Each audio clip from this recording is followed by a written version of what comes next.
I'm Adam Eisenhauer, owner of Garage 44, and we specialize in high-end, don't know that I like the word high-end, but very specialized auction listings. Yeah. If you know.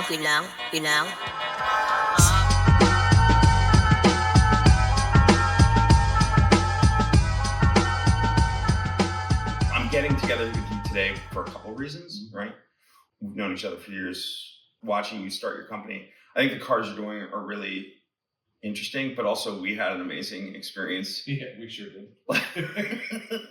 Last weekend. And so I wanted to, that seemed timely given I just got some tires from Vredestein on the car, winter tires, put them on, and we did this. Yes.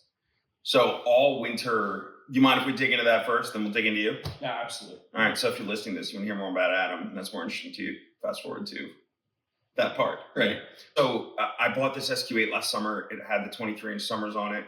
I did what most morons do, and I left the summers on it into the winter, which was really dumb. And a couple times it did snow. It was not great, as expected. Doesn't matter, that's an Audi, and has Quattro and Sport Diff and all these amazing things. So I got tires. Do you do winter tires?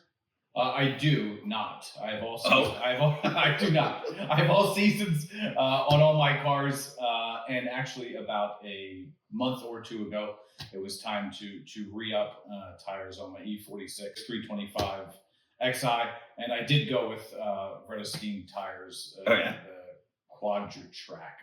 We should figure that out. So you did the all season thing? I did. I did the Vredestein Hypertrack all season. We're total Vredestein fellas. So we are. Absolutely. This is a commercial. Well, yeah. So I did the Quatrac Pro winters. Yeah. But here's the thing about all seasons. Like, we live in kind of south central Pennsylvania. Yeah. And it hasn't snowed here much the last couple of years. I feel responsible for that because I bought an obnoxious snowblower. And so this year it hasn't really either. I've been kind of lucky running the summers. Got caught out a couple days, but sure.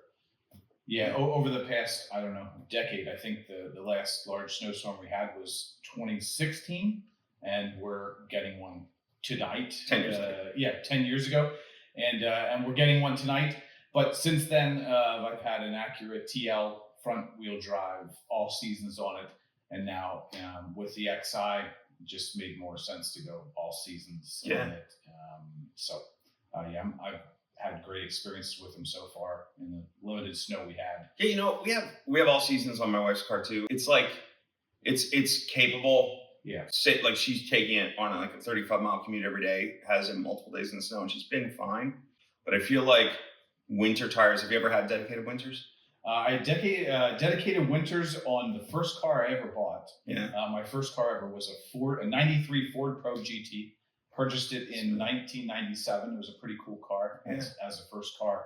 But I bought it at Mannheim Auto Auction.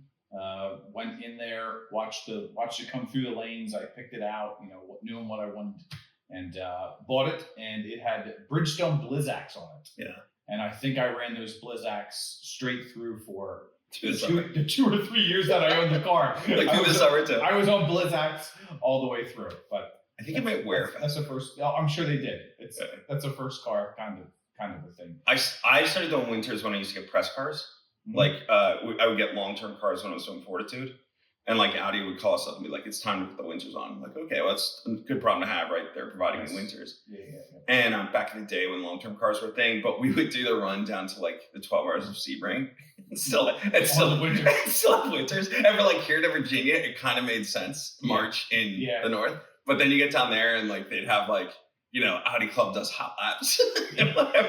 Like doing hot laps on winters. We knew we were killing those tires. Yeah. Yeah, okay, so that's the deal with winter tires, right? Harder compound. Or I guess would that be I guess it'd be a softer. I guess it would be a softer. It'd be a softer compound. Yeah. And of course more tread. And it has those sipes. You know what sipes are? Yeah. Yeah, like those little slices. Yep. Which help you on the ice. And I will say, like, when I had snow tires on those cars, it would be like, it's kind of a superpower, right? Like, it allows you to do stuff that, like, on one hand, having traction is one thing, but on the other hand, being the jerk, and I'm sure I was at times, like passing the plow or whatever else on the Pennsylvania Turnpike, right? For sure. Yeah. It gives you hero mode. Yeah, when I was in my 30s, I was definitely more of a wanting to be a hero than old me, who's a little more sensible. Okay, but speaking of sense, so we always go. I don't know if it's on camera, but we always go to this thing, Auto Mania, which is like according to the flyer, I don't know if you knew this, it is the largest indoor heated automotive flea market in Pennsylvania. Well, okay. Right, I don't know what that says. I'll go with it. Largest indoor and in Pennsylvania. It's a lot of qualifiers. Yeah, it is. It's a cool event. For us and our interests of European stuff, and it doesn't really fit us like it does. If the guy's looking for hubcaps for his 65, Malibu. Yeah. But it's a cool day to get away, run down in one of our cars, a fun car. We took the RS6 one year. Did we? We took the RS6 because we met that guy in Allentown to buy all those BMW, like the factory posters and banners and stuff. Cold but not snowy that day. Yeah, right. He loved you. He loved your car. We took that one year. We took your e-tron one year. that was an experience in of itself. Yeah. Because we tried to charge. You had about, say, 70 miles home, and you had like 75 miles of range when we were leaving, and we went to Electrify America. And we sat there. We got there, and they were full, so we just sort of waited in line. I think there was maybe 4 or 5 or 6 units, and all but 2 of them, I think, were not working. Right. Or they were charging on super slow mode. So we sat there for a while, and then we decided to ditch it, wing it, and we drove back Route 78. I don't know how much I told you this. I like to move when I'm in the car, go faster than traffic. That's my style of driving. I'm assertive. Yeah. So we had to drive home at like 55, going down 78. If that. Tractor trailers passing us. It was dicey. It was dicey. I don't stress over much, and I didn't that day, but it was definitely a dicier situation I would normally be in. I like to pass people, not be passed. So that's it. I don't know if we ever took any of my cars down there. So this might have been our 3rd or 4th year going, but it's always a good trip. Look, you're in the middle of winter, nothing else to do. Absolutely. I think every guy there or woman there is going there because it's like the middle of the winter. You want to do car stuff. There's not really car stuff to do. Right. It's just something to get away. Yeah, and it's in Allentown Allentown, Pennsylvania. Here you go, Billy Joel, and it's right near the fairgrounds. It's in the fairgrounds, and across the little parking lot, tiny little parking lot, the street there is.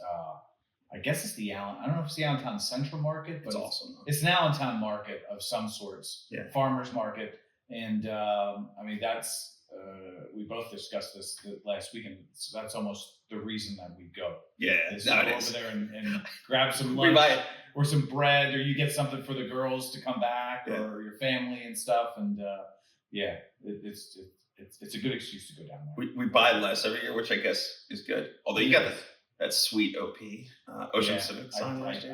I did. I need to find a place to hang that somewhere. That might actually look pretty decent down here. It would. It would look very decent down here. You should give it to a friend. We'll make that happen because it's up on top of my loft at my shop. Is it? You can see about that much of it sitting against the back wall. I will bring it if you can. If you can find a place to plug that thing in. I think that's a cool sign. But yeah, it must have been in a skate shop or something like that, maybe 18, no, not quite 18 by 24, but a nice size. And it's an illuminated sign. Ocean Pacific. 1980s. Everybody had the t-shirt. Everybody had the t-shirt. And a pair of Jams. Ocean Pacific, Jams, Life's a Beach. Vans, maybe. Vans. I didn't have Vans. I had Vision Streetwear. Shoes. Blue suede Vision Streetwear high tops that they were cool. I did skateboard back then before I really grew into my tall, lanky. Do you remember Jay's? Or Jay's? I don't know if that's where Jay-Z got his name. Yeah, no, I don't. But it was like this. The sticker, because I have one on my skateboard, was like a Woody, like a lowered Woody wagon. Yeah. 1930s. Yeah, so I kind of remember that. With a surfboard coming out the back, and it said J''Z. Oh, I don't. It was like a brand of activewear back then too. Right. Surf inspired, and I don't know.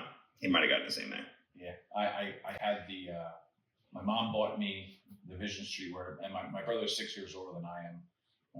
So I was always sort of following what he did. And we had a friend next to us that we lived next to us who was in between us in age. So, big brother, little brother, the friend in the middle. But anyway, with these shoes, my brother and I got the same shoes. These Vision Streetwear blue. Oh, matching? Or you had the hand-me-downs? No, your brother. matching at the same time.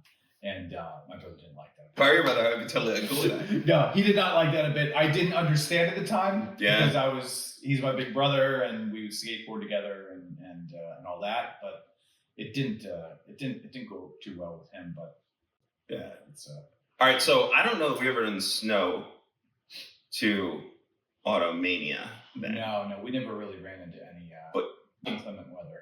Always seems to snow on 78 when I'm headed that way. Like Porsche Club does their Tech Tactics East event out that way too. Oh yeah, right. In January? Yes. Or February? Yeah. But like it's always like cars on the roof, so like sketchy stuff. Yeah. So 78's no joke. Our trip, when I woke up and looked out the window and saw multiple inches of snow on the ground, that was very optional. And we decided was it optional for you at that point? Yeah, it was optional. So I will say, it was optional. I woke up and I saw the snow, and I was like, "This is not a critical thing, right? Like, it wasn't like you gotta go to Auto Mania. No, right? That's what I'm saying. Car parts you're never gonna buy. Do we want to go? Right. Do we want to go? Do we want to go through? And this? we agreed we meet at Starbucks here in town, Yeah. and then it's like I don't know, 100-ish miles to Allentown from here. Yeah, 70-ish. Yeah, and then and it was snowing, but I was like literally. I'd gone this far. It's now January. I'd gone through most of the winter on summers and been He-Man, right? Like made it through in this thing, but knew it was dicey. And now I finally got the superpower that got the Vredestein Quatrac Pros. Yeah. Product mention. Yeah. But like got the tires on there and felt like Superman. So I went and met you. But even getting to Starbucks was dicey. Starbucks at the outlets was dicey. Sounds like it was dicier for you. Came up my normal route, come up over the hill, Lingle Avenue, and down. It's right at Hershey, the Hershey Company's one of their distribution centers. Trucks in and out of there 24/7. Well, anyway, one comes out and it's coming up towards me up the hill, and it's a 53-foot 18-wheeler, and it isn't moving forward. It's now moving sideways and backwards. Towards you. It was Backwards facing me, but going back away from you. Yeah, going away from me. Trying to come towards you. Correct. But it was very clear I wasn't going to be able to go down that hill and around him and around. So I just sat there and I had to watch and wait. But the more he spun, the more he just actually regressed backwards, and then his trailer kept sliding into what would be my lane. It became evident I was not going to be able to get down through there. So I just hooked a Yui in the road. Went a different way. Yeah. Came back into town. Came around that way. So alternate route. Alternate route probably should have taken me 4 minutes, and it took me probably 24 minutes. Yes. Yeah. So because I'm Superman, I'm bopping along. Have no cares in the world, right? Sure. Drive through downtown, across in Hershey, just because I'm sure a lot of people aren't here and don't know the geography. You go through like the square, and then as you cross over towards Hershey Park, which is this big amusement park, there's like this bit of a cattle chute, almost like a roller coaster itself. It's like curved. It's a fun road. Jersey barriers on both sides. It's summer at speed. You're right. Yeah, it's cool. It's a fun little road. Totally fun. You have the zoo and the roller coaster right next to you. You're feet away from a roller coaster track going by you. So it is right. It's a really cool. I used to dream. It's a really cool thing. Sidetrack. I used to dream back when I was living in DC and they did the National Grand Prix with the ALMS, like by RFK. Okay. Terrible track. But I used to Must have been. It was not great. Yeah. But I used to dream that like Hershey Park should do one, right? And like come up. That was one section, and like the other section was down around by like the Giant Stadium where like they have the other like the curves. The only problem is if you're coming up the hill by Zoo America there, it's like totally off camera to make that turn. You do. Yeah, it would be not good.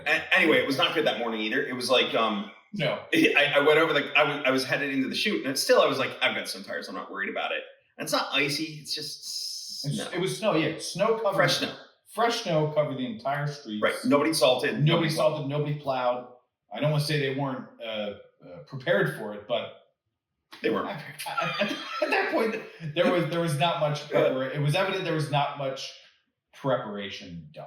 Yeah. Yeah, agree. Yeah, and so all right, so I'm going over the crest into the chute, and I see a guy who had come up in like a little front wheel drive sedan, and had not God love him, he almost made it to the top. Like he was just there, right? Like he was past to America. He was like right, like probably 10 yards, if that, from the crest. Yeah. And he ran out of whatever, and now he's stuck, and he like moved over because it's all Jersey barriers. Yeah.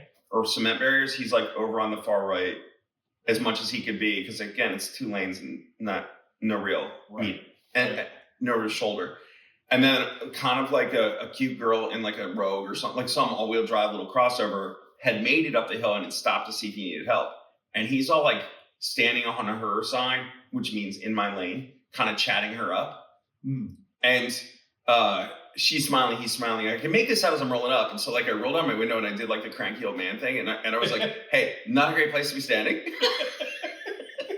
And like she gives me a dirty look. He's still smiling because he's like, whatever, he's into her. Yeah.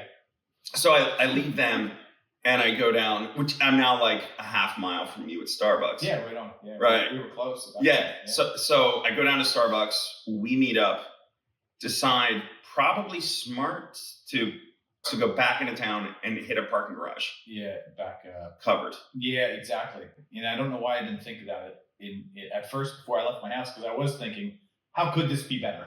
Yeah. How could I set myself up? There's even a Starbucks by the parking garage. Car at Starbucks. Right. Where else can I park? Can I park in your garage? Should you come and get me? Yeah. Just come to my house and get me. That probably would have been smart. That was the smartest move. Yeah. Because fast forward, how we ended up getting out of town, we drove right past my house practically to get out of town until all the detours we went there.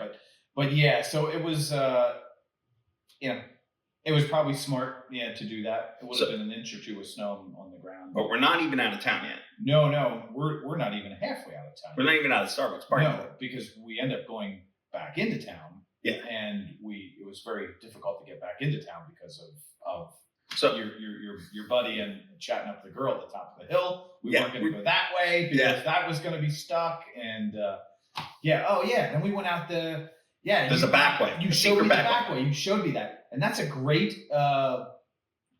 shortcut that I didn't know existed, but I never used it, so I never processed to do that. Kind of means nothing to anybody who doesn't live around here. No, but it's such a good little thing. Yeah. So we go through this. We go through the apartment complex, and there's three cars, stacked up on one another. So I have 3 on what happened there. I'd love to know what happened. There's so the way it is, there's like one. I think it was 3 ladies. It was. This is right at the entrance of the parking lot to get back out on the street. Where you'd come in on. And the first one was nose into a telephone pole. Yeah. I don't think I saw bags popped. No, I didn't see any airbags or anything. There was definitely damage. But front damage. Yeah, but there was no airbags. Then back into her back bumper is another car. Yeah. And into her back bumper is another car. Yeah. And so like somehow the 3 of them went in a line into that telephone pole. And I think what happened is like the 3 of them might have been together, which would really suck if they all ended up hitting each other. If they all knew each other, that would be a story for. They should be doing a podcast. Yeah, they should be the ones doing the podcast. Yeah, definitely. but then I think because our railroad check's right there. Yeah. I think the car in the lead brake checked. We said, "Oh, railroad check's got a brake," and the other 2 were like, "Uh oh." Yeah. Uh-oh is right. And so the 3 of them and slid one, just smashed Oreo cookie into the domino effect into the telephone. Yeah. It's a good thing we didn't stop and ask them if they were okay. Well, they were out of their car and standing. It was. Yeah. It's not like we left. I mean, we did leave them in the snow, just like the guy at the top of the hill. We left a lot of people in the snow that day. Well, we left a lot of people in the snow. More people than I can count. Feel though like we had to get to Auto Mania, and that was, they would understand. We were doing it. Exactly. No, in seriousness, kid at the top of the hill with a cute girl. Yeah. I did not have a tow. What am I going to do? No. Yeah, we weren't gonna we were going to do anything. We weren't going to do anything to anyone who we run across that day. And he didn't want to chat me up. We weren't going to do anything. We weren't going to do anything for. So, but that's, again, we're just leaving literally the parking lot, turn left. Oh, yeah. Go a quarter mile down the road, past the church, turn right on Mansion Road, and you're like... Mansion, that's right, Mansion. Yeah, and you're like Milton Hershey's house that's right on the Hershey Country Club golf course, and there's like this road that kind of goes down through the golf course. Also a great road. Yeah.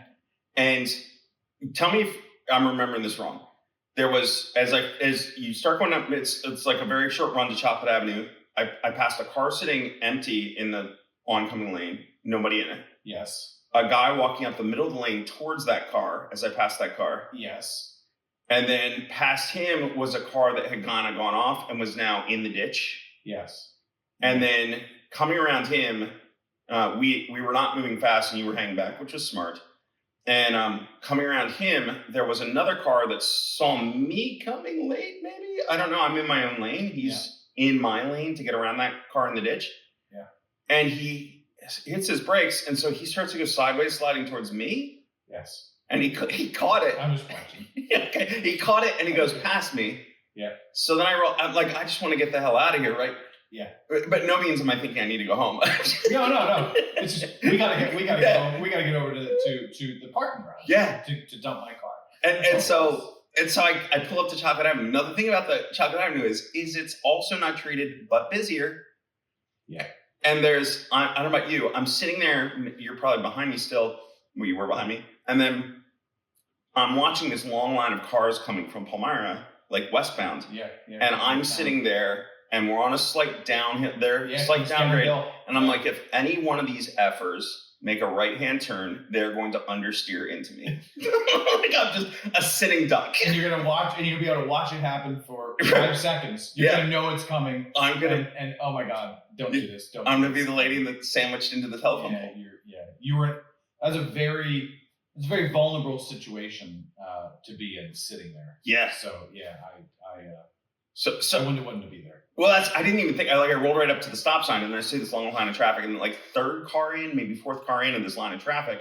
One guy's like being cautious and hanging back a bit. Yeah. Smart guy, but he gave me an in, and I have superpowers. You do. so I turned ESP off and hammered it out, or dial back. You can't turn it off on that car.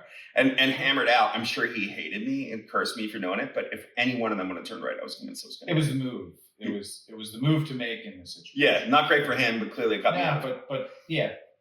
If he were a guest on the podcast, we could explain it to him, and I think he would understand. Given the situation, I think he would. He would appreciate it. I think he would understand. He totally would. So you pulled up next? Had you discovered before pulling up that I was in a precarious spot? No, I did not realize. I did not realize this, but I was lucky enough until I got up to there that I was. I had a window too. And I just sent it, and okay. So you weren't sitting there going, "I'm going to get hit here." No, because it didn't even cross my mind until you were there long. Right until I got in your car and we were talking and laughing about it. That you had said, you were in a bad spot, and I thought, yeah, you know what, you were in a bad spot. Okay. So at this point, we're a half a mile from leaving Starbucks. We passed all this. We're both still, we met at Starbucks. I think 8:40 was the text. That was like, hey, I'm here. And I mean, I bet it was 9:15 until we dumped my car, and we were still no more than 4 miles from my house and 2 miles from your house. Right. We were still in town. At this point, we hadn't even gone a half mile from Starbucks where we first met up, and we've now passed the one accident with the 3 sandwich cars, the guy in the ditch, the empty car in the lane, the other car sliding sideways, and the diciness of trying to pull out on Chocolate Avenue. Yeah. Then going. As you turn past Chocolate Avenue, that's just a whole of a golf course, right? Like that's part of the country club. We hadn't even gone the length of that. It might be a par 5, but we hadn't even gone the length of that. That is a par 5. Is it over there? Yeah, on the Tree Country Club side. Yeah, that is a par 5. Yeah, along the road. The willow. Yeah. All right, so and then you pass up where the old Hershey factory would be, and which is like right on the edge of the par 5. But we're not even past the par 5, and there's another truck doing what your other guy did, where he was trying to get up Chocolate Avenue. That's right. He was stuck at Homestead. It was like cattywampus, like his trailer was kind of aimed towards the factory. His cab was aimed towards the other side of the street. It was not jackknife, but but yeah. And then a plow who was trying to sand him out of that place. Yeah, he was getting sanded out. Salted, whatever. Salted, sanded, but it was working. Because when we went by, he was stuck. We had to go around him to go up the hill. Yeah. And then when we came by, he was being helped, and they were putting some salt or sand down by his tires to melt everything there, just to give him a running start. Now, whether he made it all the way up the hill in town, we certainly have no idea. But TBD. So we go another half mile, and there's another Starbucks because they're everywhere.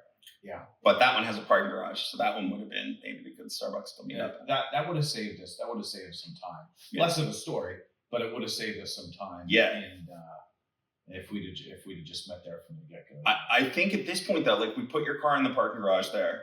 Yeah. And at this point, it's fair to say we had fair warning that probably not a great idea to keep going to Auto Mania. Oh no, it's definitely I think it was well known. It was not a good idea, but it was Saturday morning. I didn't have anything to do. I had snow tires. And you had snow tires. Yeah. And an SQ8. Yeah. And why not? Let's do this. Thinking, I mean, all we really had to do was 78 would have salt. Was get out to 81 and 78, get out the main highways, and that was I'm gonna say that's 7-10 miles away, something like that, to get out there. So it's not that. I mean, it's not like we were driving through back roads 70 miles to get there. It was just let's just get out to the highway, knowing that the highway would be fine. Right. But and that's like that's a continuing story. No, that's like another. It was still a half hour away. That's a 2-lane state road. All right, so but knowing that so we pull out of we were a little bit planning at that point. We're like we could go west to go east, right? Yeah. Which is like another really fun road, like a windy road that's out on the backside of the Giant Stadium and where the old series used to be, whatever. Yeah. Super windy. Very good road. Yeah, and I was thinking maybe people avoid it because it's windy, and you were like, no. No, I think that would have been a disaster. I think that would. See, what makes it tough to get through Hershey is the park sort of goes right in the middle of town. Right. You have to get around that. Yeah, you have to get around the park, and it's there aren't many ways across town, and when we did end up leaving town, we ended up going east towards Palmyra, the town I live in, to go across the tracks. But Laudermilk Road, the bridge there being closed. There's like railroad tracks that run that way too. Right, of course. So you have to find a crossing. Yeah. And it was like boy chatting up the girl. Now the police there, road closed. That's one. Gotta love him. I hope he didn't get hit by a car. Right. And then I did give him warning. You did. So my conscience is evading that. And then the next road, police were there by the time the semi-tractor trailer truck was now salted out and gone. Yeah. Mansion Road, where we come through, that was a mess. Police had that closed. And that gained us. Well, we could have gone back down by that, but that really didn't. That wouldn't have gained us a whole lot. But there's a bridge back there by the country club too. That is closed for construction. For years, it's been closed. And then thank you, Pennsylvania. And then we get to then we get to the road where your truck was sideways. Yeah, right. That's closed by police. And we decided to go back to check it just to see. Well, that was the easiest way. So let's drive a half mile back the road, and if it's closed, we'll know. If it's open, we'll go. And it was closed. Okay, but at this point, we're on what's effectively the main street through both our towns. So, like, you figure it's going to be somewhat level. It's fine. I don't know if it was salted or not. It might have been. It was still covered. Do you remember the car we were behind? No.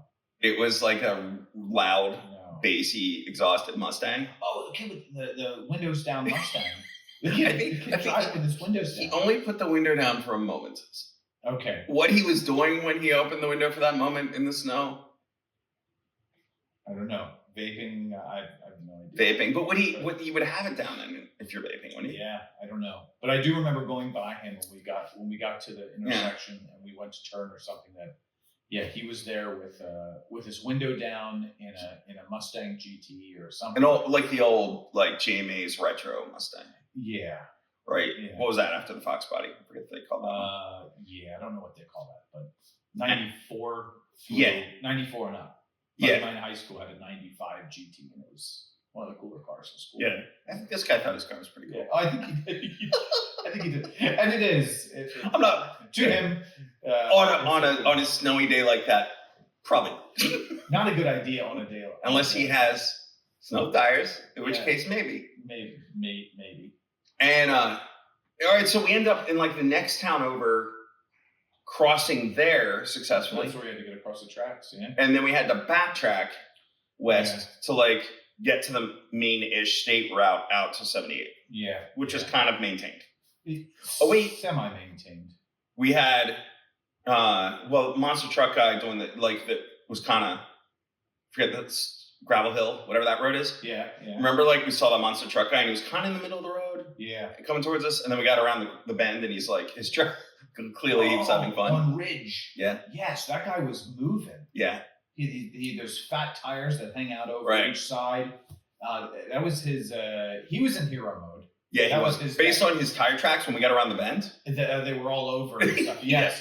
He was having fun. He clearly was in hero mode. I can, Not my style, not my speed, but I can envy the euphoric nature of running around like a nut in a truck that can probably handle it. And then we get to where you're approaching 743, and again another truck stranded, unable to get up a hill. That truck was never going to get up. And it was a long hill, and now he's slowly backing down it. Yeah, he was backing down. You're right. Right. Oh my God. And at this point, we're probably 2 miles from where we initially met up. Oh yeah. But we've driven probably about 10. Yeah, sure. And still no real indication that we shouldn't do this. No, it's just like, let's get out to the main road. Right. Get off the highway and we'll be all right. I do remember that part of the conversation where you're like, no, we get to 78, it's salted, we're good. It's gotta be. Gotta be. Yeah, it's gotta be. So oddly, we hit no other real incidents. No, on 743 for that 7-10 miles, whatever it is, it was slow, of course, but there was no real drama that I remember on that road. So at that point, you think, yeah, we're good. Okay, so we get on 78. It's as you predicted. Wet. Wet and salted on the right lane. No worse than actually. You know what? Yeah, it did. Yes. Left lane was snowy. Left lane became snowy, didn't it? It did, and so only assholes, including myself, would pass in the left lane. Yeah. Because again, I have superpowers. Yeah, sure. And an SQ8. Superpowers by Vredestein and Quatrac. And so I was the jerk passing a couple times, not a lot. No, where it made sense. Not reckless. Right. Assertive. You saw something, you take it. I would lobby to any of those people if they were here on the podcast that I was assertive and not reckless. Yeah, of course. All right, so and if you're listening from my insurance company, it was not even assertive. No, it was about as safe as anybody. It was very safe and really cautious. Yeah, safe and cautious. Oh. This is going to show up as evidence, but isn't it? They're going to raise my rate. They're going to be like, we found you on AI, found you on YouTube. AI found you on on a podcast. Alerted us to your driving practices. I don't know why I'm saying it, because AI is going to find this and be like, well, I should definitely report that. Certainly. All right. So at a certain point, here's what I remember. You and I are going to probably differ a little bit in our recounts of this next portion of the drive. Okay. I have new information for this. Untold, unpublished. I got it on the way over here. Okay. So we're on 78, which categorically, if it snows, I don't know why. Maybe it's all the trucks. Is a shit show, generally speaking. Yeah, I would have to say 78 and 81, which they run into one another. Right. Anyone who doesn't know this area, it's the same road. They just branch off and they become the other road. Huge trucking lane across. And main route to New York from central Pennsylvania. Exactly. New York City, Newark Airport, it starts, and it becomes 81, and 81 runs all the way down to wherever, south. Right. Tennessee, all the way through there. So massive highway, major road, and then, it's close, runs the same direction across our part of central eastern Pennsylvania that the turnpike does, but it's free. Yeah. And the turnpike isn't. And the turnpike tolls for a truck. I remember limousines. Cars are expensive. Limousines are even more. So it's probably one of the more heavier truck routes. Yeah. And anywhere in the Northeast is this. So that adds a lot to it. It's narrow. Most of it, especially the area we were going, from our area, Hershey, to Allentown, all of it's just 2 lanes each way. So the difference between 2-lane highways and 3-lane highways it's night and day. Yeah. So it's 2 lanes, heavy truck traffic. They're the only ones that really need to be on the road because they have a life and schedule and stuff like that. Or people going to Auto Mania. Or people going to Auto who need to get to Auto Mania. Right. So 78 really is not a good road. No, it's really not. It's not a good road. Literally. And I always describe 78 as being hostile. It's a hostile road. Like you need all those trucks and they're passing one another and people are coming up and passing in the right because there's 2 trucks stacked up and it's just a hostile road. You have to be on point. That's a good way to describe it. To drive that road. Also, if you've ever driven that road, it is like massive. They say this part of the country is like 8 hours to 40% of the population in the United States. And so the reason why that's relevant is like they're building those massive warehouses along distribution centers. Yeah, along 78, 81 the whole way. And so you see them everywhere and all those trucks are coming there for that as well. Absolutely. It's just a massive trucking route versus the turnpike. The other nice thing about the turnpike is like, talking about roads is probably super boring. So there's a lot of readers here, or listeners here. But the turnpike is like toll road only. So I feel like that filters out enough people who like maybe didn't want to pay for the snow tires, maybe aren't going to pay for the toll. The tolls. Right. Yeah. And it does filter a lot of people out because it is not cheap. 60 miles to Valley Forge might be $9. I think I've heard it's the most expensive toll road in the United States. It could very well be. It's not a cheap. I mean, it used to cost us like $23 to get out of the state. Right. To get down to the New Jersey border. So we're like roundabout. I think we got off at Cabela's, which is this like giant hunting store, sporting goods store. Yeah. In Pennsylvania. That's all hunting crap. You're not going to find any basketballs there, or maybe you will. I don't know. No offense to Cabela's. No, probably not. But a giant aquarium. Yeah. It's a whole big. I think you can buy side by sides there. I don't know. Absolutely. You can buy anything. Yeah. It's a whole thing. It's legit an experience. Cool. It's cool. If that's your world. Yes. If you're an outdoorsman, it is your place. It's Mecca. Yes. It's yes. But I think we were roundabout there, maybe an exit or 2 before, and you start telling me, hey man, it's like the Waze or whatever is red around Allentown. It is westbound. We're going eastbound, mind you. We are going eastbound. Yeah. You're like westbound is blocked. Yeah. So we were. You were being a really good navigator there. I was using. You were using Waze on the car. I was using Google Maps, and I saw that around. So that would be, not to get too nerdy here, but we got off in Hamburg, exit 30. Those PennDOT signs that give you the flashing warnings they can customize was saying there was a backup after mile marker 30 or something along those lines. So that put me on alarm. Let's see what's going on up there. So I looked up and it ended up being about 5 miles up the road. The next exit, there's no exit for 5 miles. Okay. Very important. You're cooked. It's an important part of the story. If you're in there, you're cooked. And you're not cooked. You're freezing. You're sitting there. You're not moving. Yeah. And there's Jersey barrier between the entire thing. There's no, I had to think about this. I don't really think there's any grass turnarounds there. If you go on Google Maps and look, it's all the barrier between the 2 roads. So you are very, very, you're in it. You're in it. And this happened 2016 with that blizzard. There were cars stuck there, I think, for days on that road. Now, we weren't in a blizzard. That? Yeah, we weren't in a blizzard. Right. But it was literally, it ended up being between like 1 and 4 inches. It really wasn't much. It wasn't terrible, but it was just the time it hit. And I don't want to call it the lack of preparation. Right. But it was just the way it was. But so, up at, it looked like Google Maps was saying maybe call it a mile before 35, the next exit we would have got to. Right. It was backed up. It was red at that point. I thought, I don't really want to sit in a mile of traffic up there. Even though it's 5 miles up the road, I don't want to sit in that to wait to get off the highway. Right. To get on the same road that we would get on if we got off now. let's just get off now because who knows if it closes now. Right. New information. I was talking to my father this morning on the phone, and I told him about this trip. Yeah. My dad likes safety, and He would not have liked that. he did not. If my wife been with us, the stress level would have been way up. Way up. If he would have been with me, it would have been way up. Yeah. And I've learned so much safety from my dad. Things I look at, the filter I look through my life, and that it's invaluable. Right. But these things, I throw caution to the wind. I'm going to get there. It's fine. Sure. I'll get there. No big deal. And it was fun. It was an adventure. What have I done it alone? No.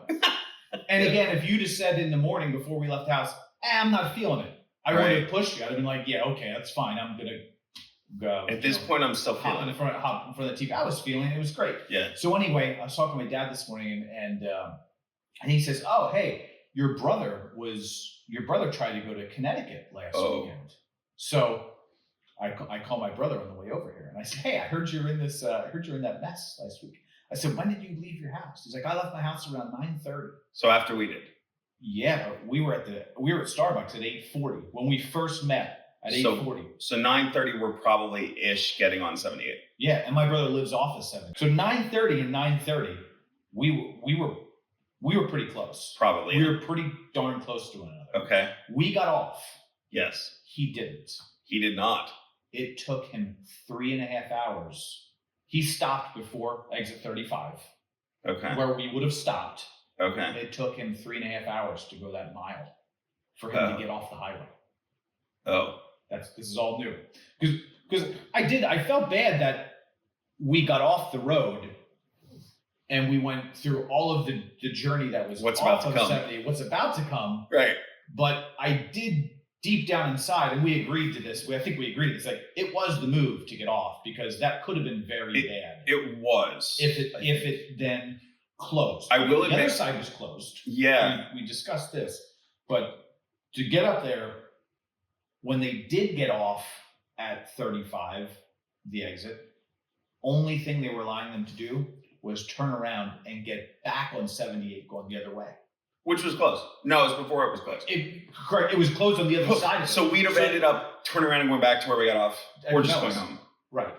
It took them back to Cabela's. That's the only thing they could have done. So with that new information, which is very important, it was the move to get off. Probably. It was the move to get off. I was not convinced of that when we got off. It was, and I was semi-convinced based on experience, but you never know because right. I mean, who knows? Had it been open, or had you not had this new information, I would have given you total shit. Yeah, so that's why I'm bringing it to the table right now. Preemptively gearing it up, so I don't give you shit. Change. Well played, sir. Change the narrative. Okay, so we get off at Cabela's exit. The one above it, just past. Okay. Basically, yeah. Is this time to insert a Charlottesville joke? That would have been, that was a few months back. A few months back. Yeah. Anyway, this is now called Charlottesville. If you don't get it, you don't get it. But if you do get it, I'm immature. Yeah. Okay. And so we get off at Cabela's and we head south towards 22, which is like it's not a limited access, but it's 4-lane. Is that? No. It's 2 lanes each way. But probably maintained and relatively flat. Should have been. Yeah. One of the most satisfying parts about going Old 22 is you can see 78 from most of it. You're going parallel to it, and at times you're 30 yards from it, but you never really lose sight of it. So when we were in that spot we got on it and we were the first couple miles, we didn't make it more than a couple miles. Right. I got the phone call and I was talking to Mike on the phone, and so we were talking, and then I will say, yeah. You taking that call with him and laughing with him and joking about how terrible the weather wasn't exactly the most calming in those moments.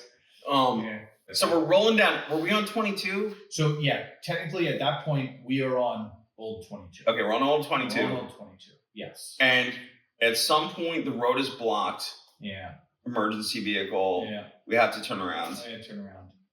And now we get off 22. And I'm on the phone.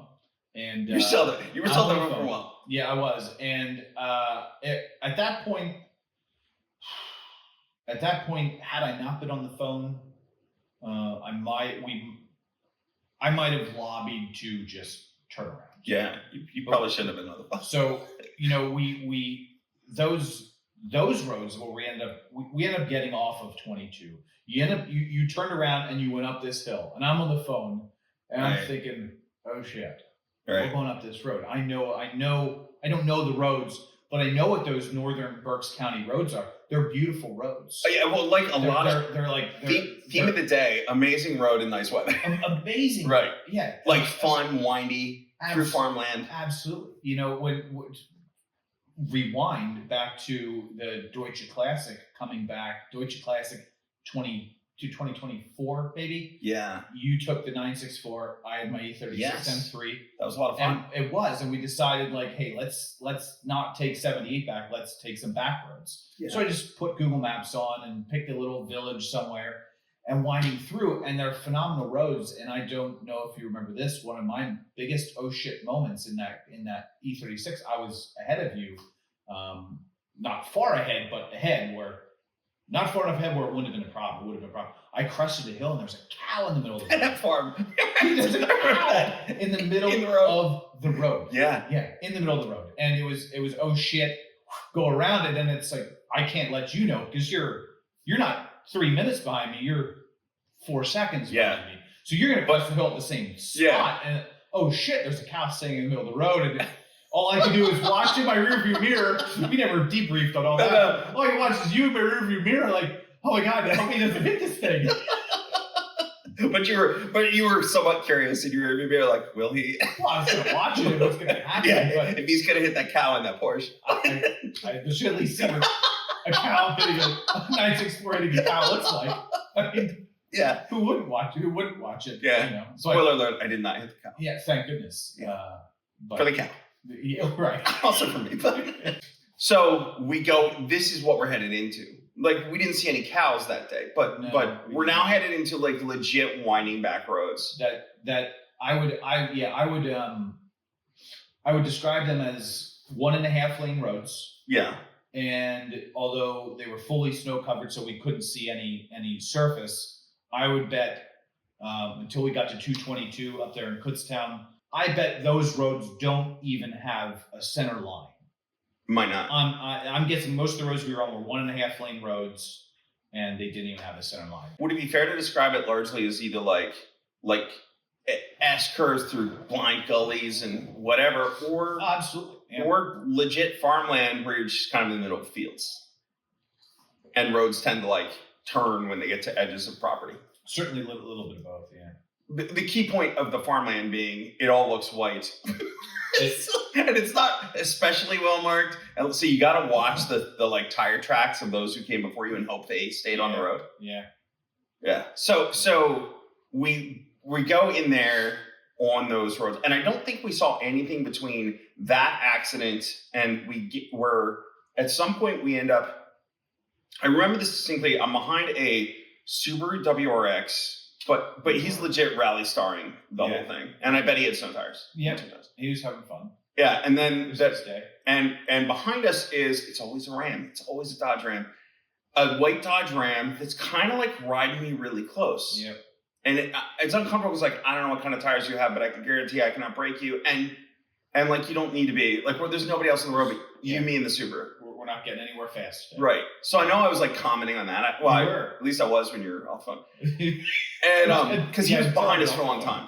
He was. Through the next couple apocalyptic moments. And so we go across a bridge, I think, and then we come up to a farmhouse that's about to go down into a gully. Yep. And he dead stops and he's talking to a lady and her daughter who's filming shit on her phone. Yeah, she was. I'd like to have some of this footage. I wish we had a dash cam that day. I totally wish I had. I mean, it really would have been the other superpower to have. Yeah, that would have been a cool place to live back in there if you like being sort of out of the way, which I don't know if I do, but yeah, the mother and the daughter were there, and mom's chatting up the Subaru driver. Yeah, she informs him of whatever is going on. Right, and then she walks back to us. Yeah, And I go, everything all right? And she goes, there's a box truck stuck down in the gully. Yep. And my husband's down there with the tractor. With the front end loader. pulling Towing him out. And then here comes. And then she said, "Oh, here he comes!" Yeah. Like on cue. Oh, here he comes! And up he comes in this pulling in this box truck. Yeah, and a little. So it's like the smallest Penske U-Haul kind of box truck. It wasn't anything large. We'll get to the large vehicles after this. Trust me. But wouldn't be the last box truck. Yes, no, it will not be the last box truck we saw. But it was the smallest, and it was the most. It was the lesser egregious of. I would say, why would you be back there? Why would you be doing this? And if you have a tractor and you're going to be pulling box trucks out of gullies, it's probably the more accommodating box truck to be pulling out of a gully. Yeah, because that tractor wasn't. I mean, it was probably great for what they did and what they needed it for. Right. It wasn't a tractor. It wasn't a lawn tractor. But it wasn't a. It's like one of those medium, like kind of prosumer farmer tractor. I call it the. What do you think? Like a. It's like a BMW 4 Series sized, not small, not the 2, not the 7. Yeah. Not even the 5. It was probably a little more serious. Yeah, it was probably like a 4 Series. Yeah. Size. That's probably accurate. Yeah. Did you notice that if you want to go on brand, like a 5? Yeah. Well, there you go. Keep it on Audi. But okay, so he comes up pulling the truck, and it was nice because we'd been there for probably about 5 minutes, and I think you were still on the phone, or maybe this is the point where you got off the phone. It might have been the point. I think, because I think I think that was the point I hung up. I was hoping you would get off the phone before she came up to the window. Yeah. Like, dude. I think that's the point we decided that, hey, somebody's stuck. We have to talk to somebody. Like, all right. And then she walks out, tells us about her husband and the tractor. Yeah. And then here comes the tractor and the box truck, and then a couple pickup trucks behind. I'm going to guess neighbors. Mm-hmm. And one of the pickup trucks behind the box truck, stops to chat her up. But again, this is a 1.5 lane road, if that, at this point, because it was pretty narrow back there. Yeah. And so, like, there's nowhere to go. There's like, he's got traffic behind him. The Subaru hasn't moved yet. Just like we could be here for 3.5 hours, but like just bad all around. There's no way to turn around. Ram guys right up my ass. All right, so Subaru goes down into the gully. Yeah. And it's kind of like a blind left. You can't really. Yeah. And I'm like, well, if Subaru can do it, we're doing it. I got superpowers, right? Yeah. Where are you gonna go? Also didn't have options. That's a good point. There's one way. It's that way. Right. So we go down, make the left. We're fine. I think we're cruising along. Yeah, we were okay. I mean, it was. I don't know if Subaru turned off. I can't remember what happened to Subaru before we get to the next gully. I don't remember where a lot of this. I remember a lot of the things that happened, but I don't remember the order of operation. I've been trying to put it together in my head. Yeah. All right, so Subaru is out of the picture. Maybe he got out ahead. I don't know. But we end up in this other gully. Well, no, he didn't get out ahead of us. He didn't go through that with us? No, he didn't. He didn't lose us. He would have turned off. He turned off. He was not beating your superpowers. Right. I like you. He wasn't going to drive away. I'm gonna let that whole phone call thing slide. Yeah. There's no way he was driving away from you. Just blew sunshine up my ass. Thank you. Yeah. All right. So I will say, all credit to Audi. That was a very comfortable way to go through this whole experience. That was badass. The heat was on. The music was on. I've never, you know me, I have very little interest to buy new cars in my life or dailies or anything like that. I don't like depreciation. That's me in my mental spot. So I have an old all-wheel drive, 2001 E46.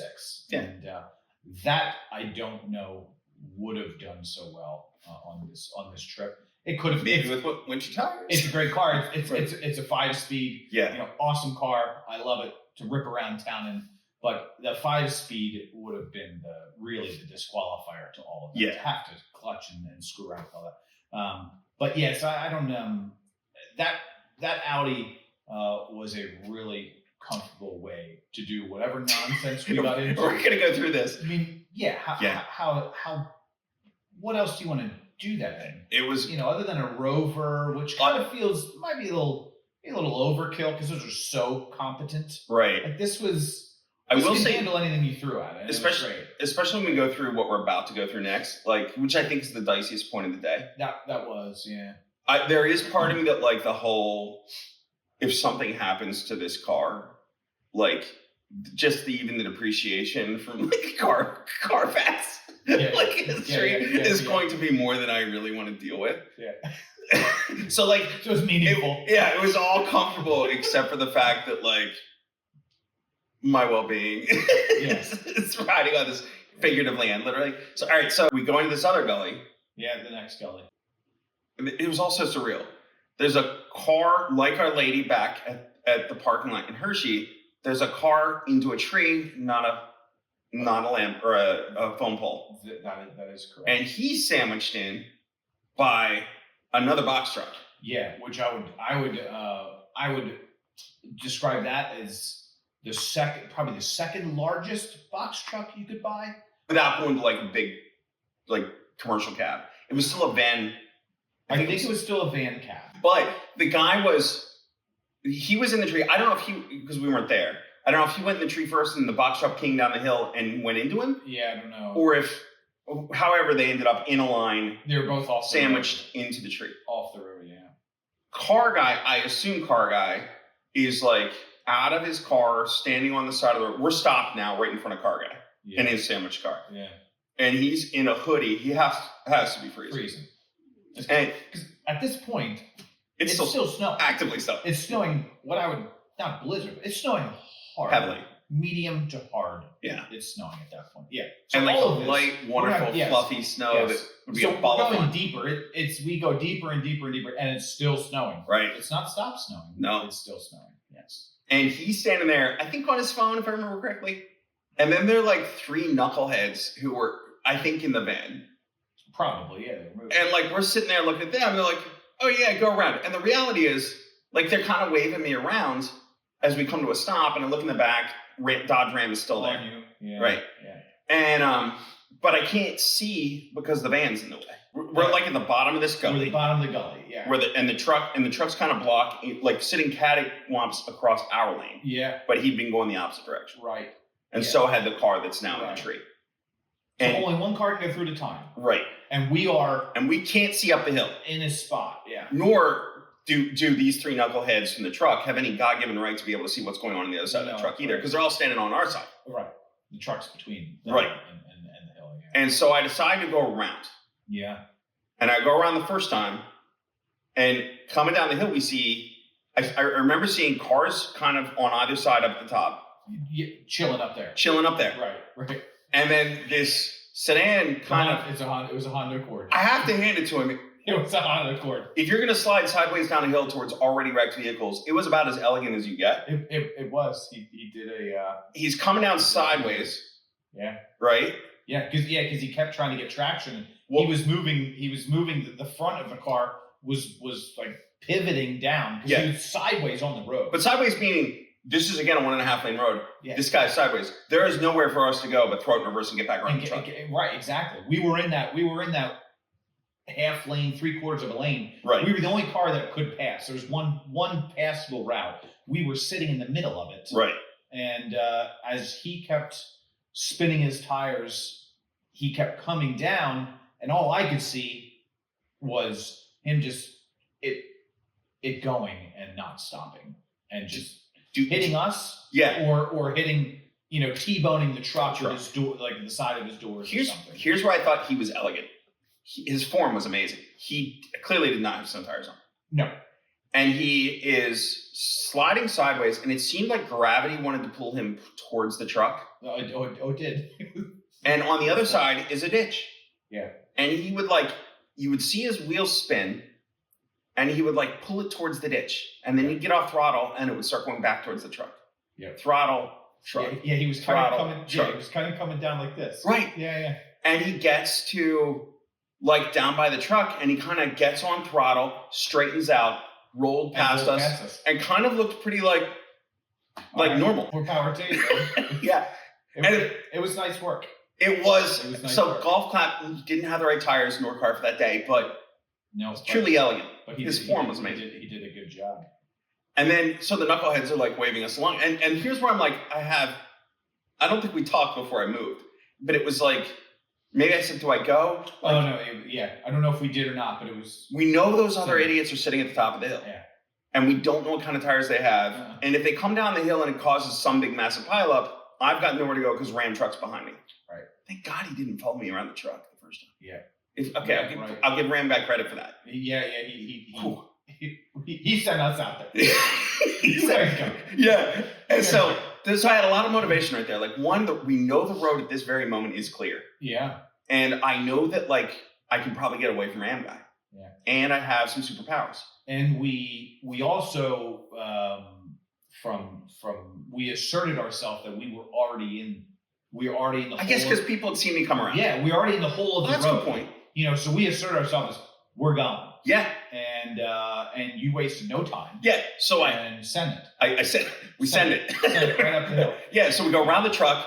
Yeah. Fortunately, everybody's there at the top of the hill. I want to say they were moving in on the hill a little bit. Yeah, I'm sure they were. There was starting to be some movement. Yeah. And I just hammered it up the hill. The SQ8, the Quatrac Pros from Vredestein, whatever. The car sends it. Like, it does exactly what I wanted to do the entire time. They went up, I'm going to say, of the entire trip, that 5 seconds from the bottom of the hill to the top of the hill. And we got up the hill, and then there was an intersection at the top of that hill. Right. Like, you know, it's hard to describe on camera. There was like a left-hander. So there were like people coming at it from both sides. Yes. Right. And it, you know, we crested the top of the hill and stuff. That was that 5 seconds, 10 seconds, whatever it took to get up that hill and through those cars.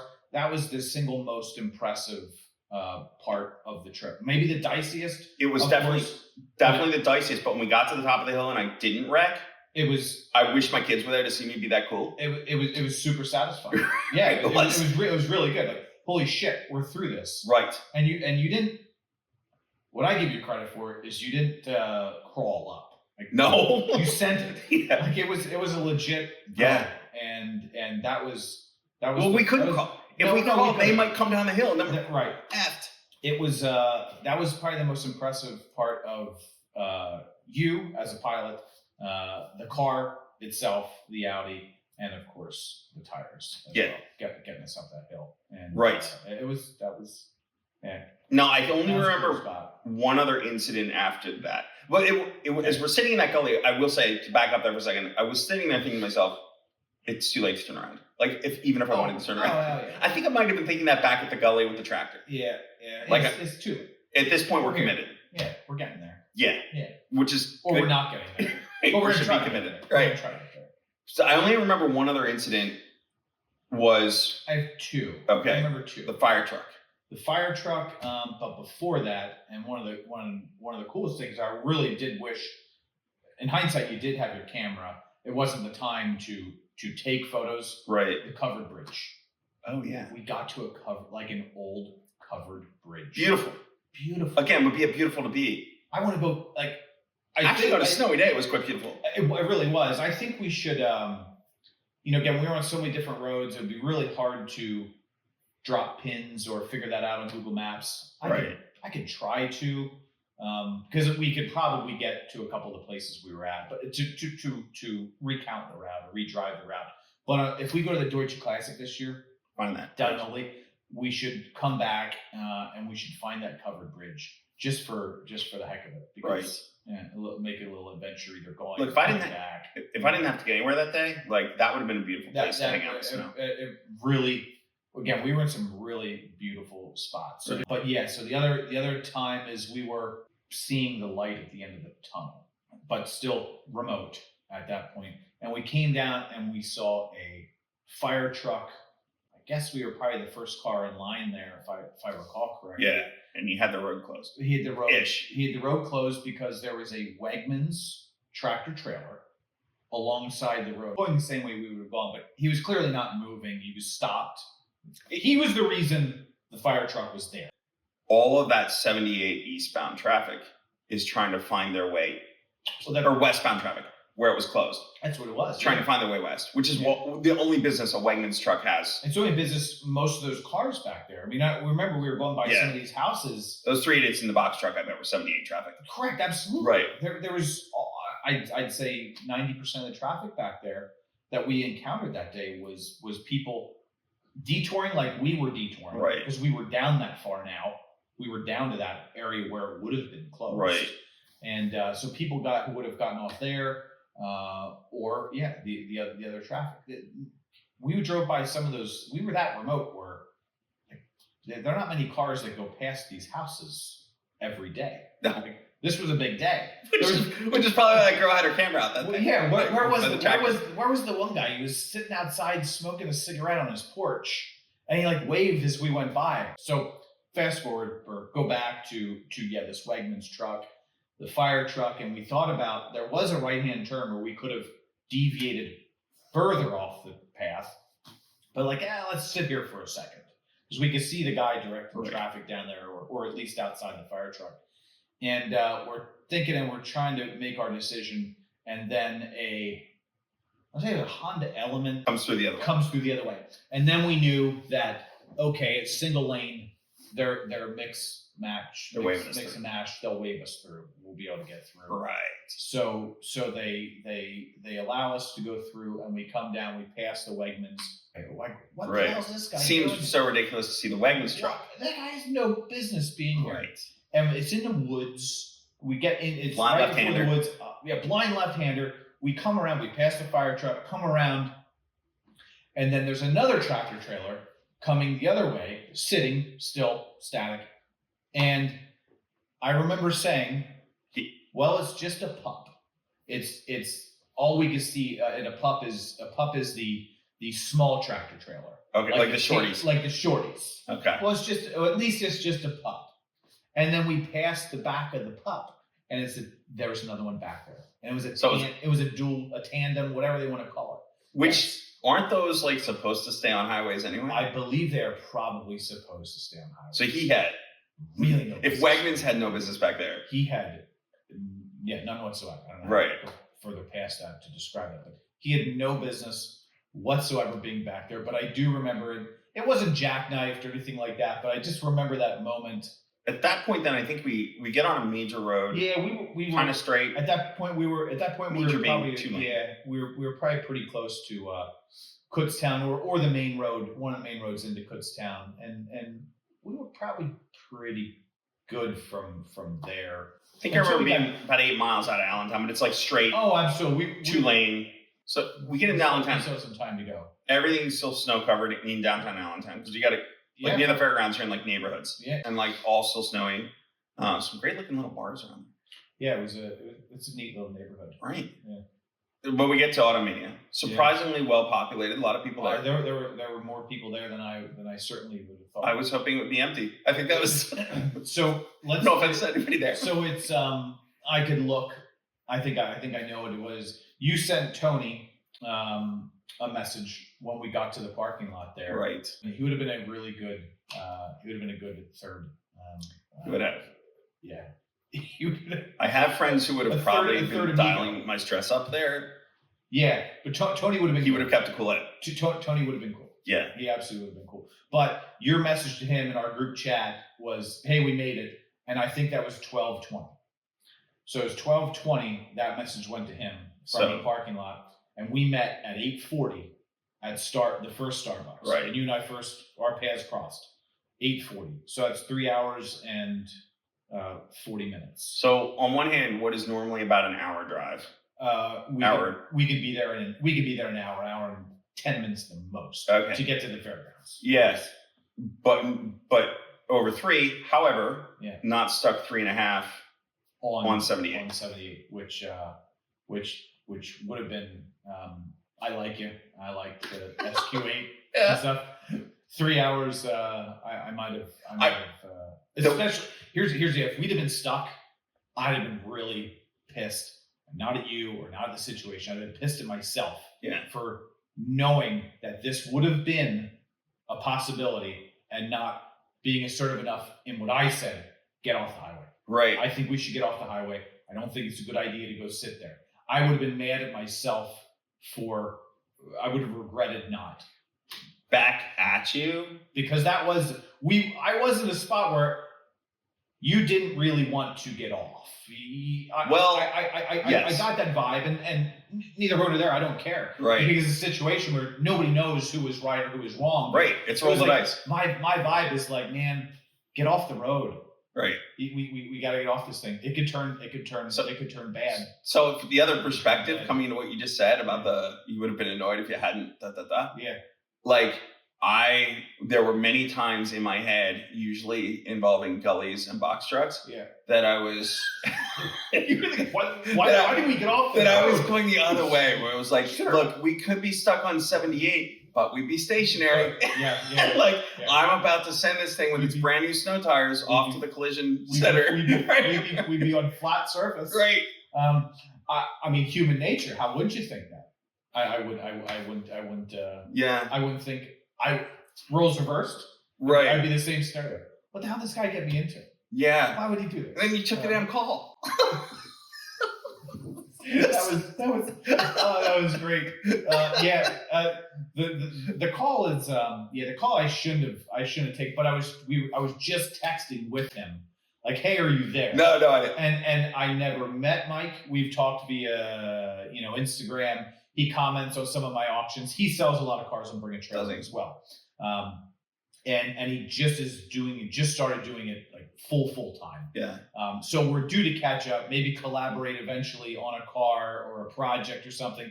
So we just text back and forth, and then you get that moment where you text, you hit send, and then somebody calls you a second or two later. Yeah. But you can't ignore the call and say no. No. So okay, the first time I talked to the guy in probably a year on the phone, if not more. And so that's bullshit. He had no idea what we were in. If he didn't know we were in that spot, maybe like, hey, call me Monday. It's like, hey man, I'm just hanging out in the car with my buddy in a dicey situation. He's on the road to Charlottesville. Maybe I should Maybe I should assist here a little bit, especially because I was the decision that made us get off. No, in that spot. Of course, I mean it was good, but it makes it way funnier. Oh, it does. Yeah, it does. So way more funny. So we got to Auto Mania. Yeah, and walked around a little bit. Normal, I would say, was the normal vendors there. There were two vendors there that I definitely would have liked to have seen that were there in years past. That weren't. That were not there. One guy always had cool random stuff. I don't know if I ever bought anything from him. But there was another lady who comes to Hershey Fall Meet and the Carlisle auctions. And I think her name might be Mary. I don't know. The lady inherited all the stuff. Yeah, she inherited all that. It doesn't really interest me a whole lot, but this must have been an amazing collection. I would have loved to have seen pictures of it. Right. And this guy, it was all General Motors. I think it is all General Motors. All General Motors dealer stuff, dealer awards, and not so much the banners that were in there, but the award that you would have gotten for being the top salesman or the top whatever. You sold enough Corvettes, you got this trophy. Correct. Right. It was. I mean, she said it was houses full of stuff. Right. It was. I mean, I've seen her for the last half decade at all these shows, and always has new stuff. And she just has stuff that it probably will never end for her. But what an interesting way to do it. So. Me having a lot of Porsche posters and stuff, I hope I find a way to sell those things before I put them on my niece. Because we can see it going that way. Yeah. With the collection of stuff that I have. I think that's the thing about really cool stuff. Auto Mania is it's like any swap, right? It's like the Carlisles, it's like Hershey, it's like any of these things where there's a little bit of something for everybody, meaning there's not a whole lot for you or for me, but you find that one vendor or that one right thing. Yeah. It was there's cool stuff there. Most of it has zero interest. I didn't buy anything that day. That Z-Bart sign would have been pretty cool. Along the lines of that Ocean Pacific, aluminum case, double-sided light up Z-Bart, which is, I don't know if everyone knows that it was an old rust proofing. So do you know what Z-Bart is? I don't. Okay. You were looking at it. I was like, yeah. Yeah. Okay. So Z-Bart, back in a lot of Datsuns have Z-Bart coating. They would drill holes into into like the door jamb in the trunk, on like the trunk hatch. Right. They'd drill holes and they'd spray this goo in there, and it was rust proofing. Okay. So you'd protect the car from rusting from the inside out, and as well as outside in. Correct. If you're undercoating the underside, most cars in the 70s were undercoated on the underside, so you're protecting them from it going in outside in, and the Z bar moisture gets in. was right. All those cars are full of, especially the Datsuns. I mean, after taking fenders off Datsuns and archaeologically digging through these cars, where the water would sit in those things and never dry and stuff, you can see why these things rusted within a year, within a season. Some of these things. So Z-Bart was very popular back then. It kind of hurts the value of cars in a way because you have these plugs everywhere in the door jamb and underneath the doors and stuff. But at the end, it saved a lot of cars. So a friend of mine just sold a 5,000 mile 71 Mustang Mach 1 with 5,000 miles. And it was really documented car, really an amazing car. I think his reserve was, he fought with Bring a Trailer, I think for $100,000 reserve. And I think it sold for $206.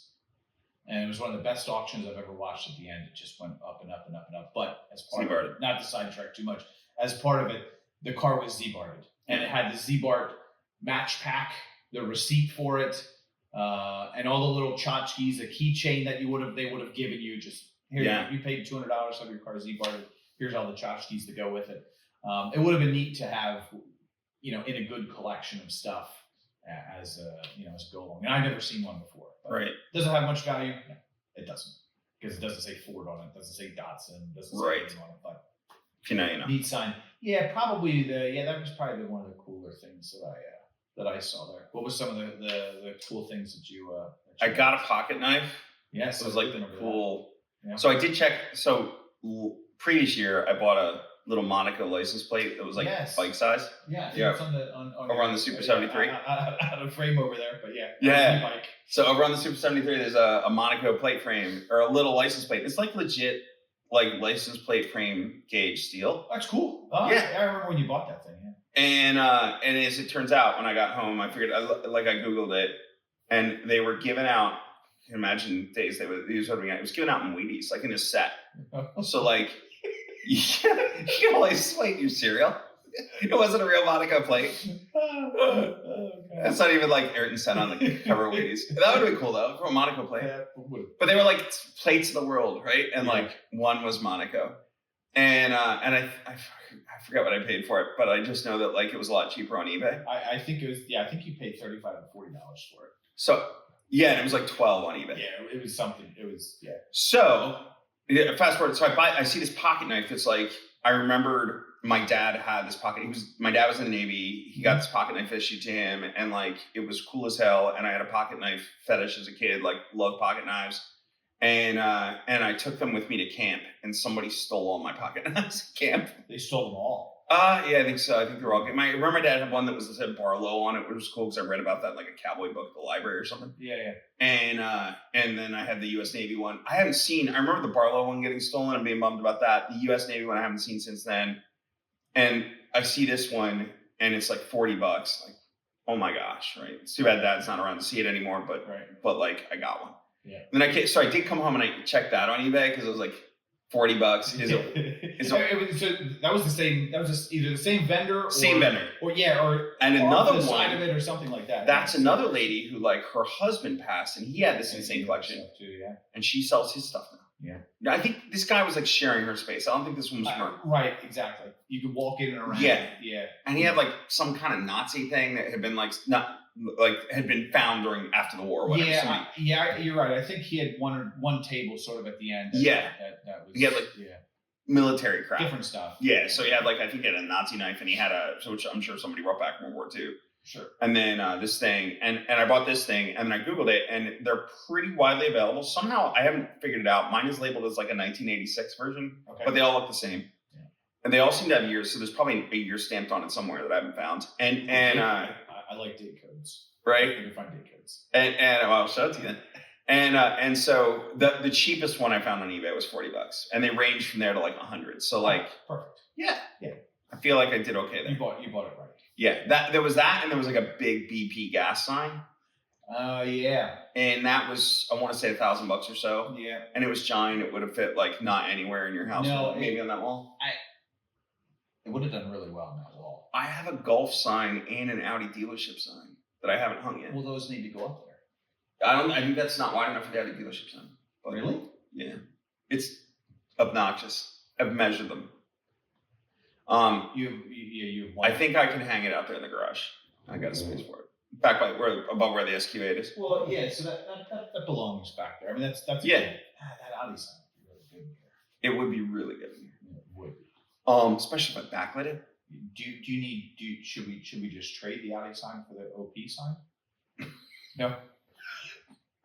No, you just want to consult try. it. You just want tried. you just want to consult it. I tried. Yeah. Well, anyway, BP is now on one hand, this is where I go super Audi nerd. Okay. On one hand, BP Pilote, is that how you pronounce it in French? Pilote? Don't know. Was a brand, Pilote, whatever. Yeah. Was a brand in France of like oil or whatever the British Petroleum did, and they sponsored Michel Mouton back in the rally days. So like a couple races, her car was like black with yellow and green stripes, and like her suit, she always had cool like BP Pilote patches or a cool like bomber jacket that she wore. I always thought that was cool. And now BP is the fuel sponsor for Audi Revolut F1. So like full circle. Oh, I didn't know I didn't know the connection. Right? Maybe you could have gotten $1,000 for a sign. I definitely. But I already have Golf and Audi that I haven't hung up. I definitely would have lobbied for you to get it. Yeah. If I didn't know that. Had it been like smaller and BP Pilote, I would have. Yeah. So I saw two BPs there, and I think the one you're talking about was in the same as the Z-Bar. Right, and it was like exactly the same better, big and square. It was the old BP logo, just the B and the P. Somewhere else in there earlier. The shield, the green No, shield. it did. Yes. Shield with just the B and the yellow BP. I saw another one throughout the morning earlier that had the new logo, and it sort of has that gradient of it's a much more modern logo. That wouldn't appeal to me, but the old logo I remember. But either way, that BP sign, and now as I go around and I look at different swap meets and stuff, I'll keep my eye out for smaller, more manageable, right, and affordable. And if it's BP Pilote or whatever, I'm sure I'm massacring the pronunciation. Yeah, but I don't think you'll find that. Like as I've looked on eBay, here. That's probably French market. Right, we got good stuff. Didn't get good stuff. You didn't buy anything, which is different for you. No, I didn't buy anything at all. I did get yelled at for picking up that little 356, that green 356 model. Please don't touch that. Well, I thought he was talking to that little kid on the other side of you. Oh no, so I thought he was definitely talking to me. Maybe he was not. I thought he was talking to the kid. I thought it would have been a little odd for him to scold me, because it was very scoldish. It tone. was. Yes. But I think there was a little kid. There was a kid. Okay. And he was picking something up. I got you. I have a fixation on die-cast, and I have a fixation on slot cars. Yeah. Slot cars are a challenge because if you use them, yeah, they're gonna get beat up. You got to look at them like you have to be prepared for that. You're just But like, there are so many cool old cars in slot car form. Yeah. And he had this really amazing. I don't know if you remember this. Oh, the David Piper 917s. Yes, the little combo pack. Right. There was like I'm familiar with the green like David Piper had like a signal green 917. It's kind of painted with like the white stripes, like this Porsche Salzburg red one that won Le Mans. Yeah. But it's green. Yeah. With maybe gold wheels. And then there's another one, and I'd seen the green one before with like, I don't know, on TV, David Piper talking about it or whatever. Yeah. But like, yeah, 2 917s and whatever. But I think he wanted a couple. I mean, it was legit cool, like one of those special presentation boxes. And yeah, that was very cool. One of the first things I bought from that guy, and I can't remember his name off the top of my head. I bought a slot car from him. Do you? I bought a slot car that was it was a slot car of a racer up in Scranton. His name is Oscar Kovalevsky, and he raced SCCA stuff back in the 60s, 70s, as well as Can-Am. He ran a McLaren Can-Am. And it turns out that Cord Kisthart and his dad knew Oscar very well. Oh, wow. And so I had this. The cool part of this slot car was Oscar's business was slot cars. Oh, wow. He owned a company called Auto World. They're still around, a lot of licensing stuff. They just license stuff. But at that point, the slot cars, they had a catalog. It was Auto World catalog, probably like our father's era of stuff. Right. When that would have been like the thing. So I think, and the slot car is not quite McLaren orange, but it was orange. It ended up having his livery, because I don't believe you could have sponsors on the car at that point. But in a yeah. Sorry. So the car in itself, the livery was really interesting because you couldn't have sponsors. I don't believe you could have sponsors on the car at that point. But he wanted to sponsor his business, so he put a slot car track around the top and the side of the car. It had little cars on the slot car track painted on the car, I guess, at that point. So it was very neat. It's like, how do you sponsor a car without sponsoring a car? Kind of thing. And this gentleman knew Oscar and cleaned out Oscar's home after he passed. And he said to me, and I believe him, like this is Oscar's car that came out of Oscar's house. So it was probably a prototype or something like that. So I had it, and I think it was my first holiday party. I looked it on my shelf. What am I ever going to do with that thing? I think I paid $100 for it, if I recall correctly. But knowing at that point then that Cord knew him and referred to him as Uncle Oscar, I thought, there's no better person to have this, than Cord. So I gave it away. So I bought a slot car from that guy. That's pretty rad. Yeah, it was pretty cool. So Cord and his dad, they're guys who come out to our Cars and Coffee here in Hershey, right? Yeah, right, exactly. Yeah. But I'm sure he's got a podcast. He does. He does. And he races like in historics. I know he races a Corvette a lot. I don't really know. He does. Yeah, they have a pretty cool Camel, a '69 Corvette. Yeah. That ran in Camel GT. So they run that around in HSC races. They do the 24-hour Classic Daytona. They do Watkins Glen, another HSR. They just did a sprint car at the Chili Bowl. Yeah, they did midgets at the Chili Bowl. Yeah, real deal. Kind of out of my knowledge base. Real deal event. Chili Bowl is one of my favorite races here to watch. Yeah. I pay $140 or whatever for Flow Racing to watch 1 week. Right. They run Monday through Saturday. They run, but yeah, some outstanding races. I do miss slot cars in a way. Yeah. I very close to my house as I was growing up, there was a slot car track called Checker Flag Speedway. Wendell Veach was his name. He owned it. But it was when I would have been like 13 years old. So call that 92, 93, 94 in that era. And this place wasn't but a mile and a half from our house. They had 3 tracks, an oval, a tri-oval, and the road course in the back.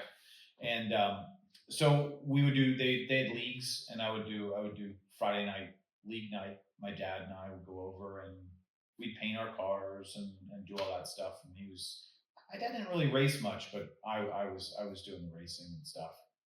But I miss that. I miss the competitive nature of it. And in my shop, I have a car. If we ever do one of these podcasts at my shop, I'll show it to you. It's I had it painted. There was a guy who was an amazing painter. He painted sprint cars and stuff, but slot cars were his hobby. So he'd paint these cars.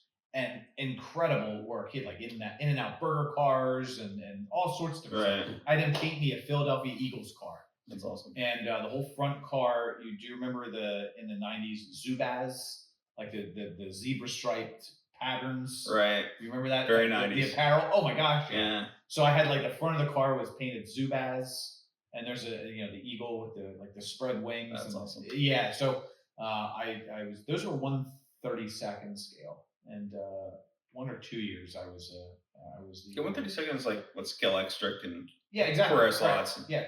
I would love to. The Germans get like they do go down roads towards like being nerdy about really cool things, right? And I saw on social media a couple years ago. I assume they still do it. Are you familiar with a museum in Hamburg called Prototype Museum? No, They just have like cars that never made it in production. Sometimes mules, race cars, whatever. But so it's a little automotive museum in Hamburg, Germany. Yeah. And like some of these guys I know who are like agency side for Audi AG, who worked around like Audi Sport during the Le Mans era and whatever. And they set up a 24-hour race, slot car race in this like big track that they set up, I don't know, in the lobby or in the museum of Prototype. Yeah. And like legit, like one of the guys they had in there competing with them, I think there might have been other race car drivers, but one was Frank Biela, who was like one of Audi Sports Le Mans drivers, and I think won a couple times. Definitely won like the British Touring Car Championship and the DTM series. And, like championships in those series. Yeah. And so I guess Frank's a slot car nerd too. But like the legit 24-hour, like the car breaks, you gotta fix it. Endurance, yeah. Right. They did back in the day. They did some endurance. They did some enduro races. I was too young to get into all that. But these cars they were Parma was the name of them. So the bodies of these cars were it's very thin plastic. So you'd make a mold, thermoformed mold. So they didn't have like an RC car. Yeah, exactly. They didn't have the detail of the slot cars we're talking about that you would buy or you were looking at. So I mean, you're full speed. You run them into the wall. They eventually break, but they have give. They'll take the hit. They have give to it. And we still have. I think my brother has it now. We had our toolbox. We had a friend of ours who built our kitchen, our house actually. Build us a toolbox, and this thing was as big as this chair, wide, had swing open doors. That's what these guys had in Hamburg. Our setup was cool. We overbuilt the box where it was too big to lug in and out of the house, into the car, into the track for a night. Yeah. Everyone had their setups and their pits or the paddock. It ended up being too big for that, so we overbuilt it and stuff. But it's still around. I think my brother has it. We painted it a dark blue teal Ford color. Didn't go zebra stripes to match the Eagles later. Did not go zebra stripes. It was it was like dark teal. That was the 90s color. Right. The dark. You were all in on the 90s. The zebra stripe I was car. The color of my first car. You had a Probe? The Probe. Was this the Probe? Yeah. Was it a Probe Mark 1 or a Probe Mark 2? 2. It was the first year. That was the cooler one. Yeah, correct. It was the first year of the 2, the second gen. I think it was called Calypso Metallic, which is Montana green ish in that same family. Maybe, teal was so very nice. Maybe a little lighter than Montana green, actually. And that car had no options whatsoever. No, even though it was a GT. Oh, so it was the GT with the cooler wheels? It was a GT with the 5 stars. Yeah. Yes, with the little but no flip on the back. No options. No power windows. No power door locks. Nothing. It had fog lights, and of course it was a V6. Yeah, it was Mazda. I think it was Mazda's engine. Yeah. Cool car. Really good exhaust note from the factory on that car. Like I never lusted after an aftermarket exhaust for that car because it had a burble-ish sound to it. So I got that right before I guess going into senior year of high school. Right. And that was a cool car. That was very. The first Pro was kind of quirky. First Pro was quirky. Those cars had some of those. They made the hot ones were turbos. I think that first Probe, and because I think actually the guy who did the painting I was telling you about the slot cars, he had a first gen turbo, and he always complained about the torque steer on that car. So it was all over the place. It was undrivable at to push off. You know what you had to get if you're going with a turbo? What would that be? Eagle Talent. Oh yeah, the all-wheel drive stuff. Right. Yeah, and my or the Chrysler Laser. Yeah, it was the Eagle Talon, Mitsubishi Eclipse, Chrysler Laser, Plymouth Laser. You're right. Plymouth Laser. Yeah, a friend had one of those. Yeah, but the branding on it was the Pentastar. It was.